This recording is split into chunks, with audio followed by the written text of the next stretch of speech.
ప్రార్థన. పరిశుద్ధుడు పరిశుద్ధుడు పరిశుద్ధుడు అయిన తండ్రి, స్తుతి వందనములు స్తోత్రములు. ప్రభువు స్తుతి నందునుగాక. అనుదినము ఆయన మా భారము భరించుచున్నాడు. దేవుడే మాకు రక్షణకర్త అయి ఉన్నాడు. మహోన్నతుడు అయిన తండ్రి, శ్రేష్టమైన వాక్యం ద్వారా మిమ్మల్ని బలపరిచినందుకు స్తోత్రములు. దేవా, మిమ్మల్ని అనుదినము స్తుతించగలుగుతున్నామంటే మాకు ఒక భాగ్యం ఇచ్చారు తండ్రి. ఒక తరుణం, ఒక అవకాశం కల్పించారు ప్రభువా. దేవా, యెహోవా దేవుడు కాగల జనులు ధన్యులని నీ వాక్యము సెలవిచ్చుచున్నది. మా రక్షణకర్తవైన దేవుడివి దేవా, నిత్యము స్తుతి నొందదగిన దేవుడివి తండ్రి. మా భారమును భరించుచున్న దేవుడివి తండ్రి.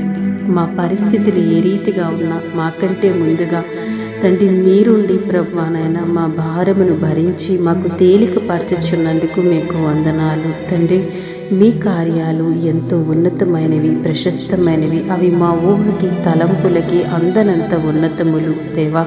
మా ఆలోచనలు వేరు, మీ తలంపులు వేరు దేవా. దయతో జ్ఞాపకం చేసుకోండి దేవా. మా భారాన్ని భరించుచున్న మీకు ప్రభువా నిండు కృతజ్ఞతాస్తుతులు చెల్లించుచున్నాం తండ్రి. మా పాప భారాన్నంతా సిలువ మాను మీద మోసిన దేవుడివి తండ్రి.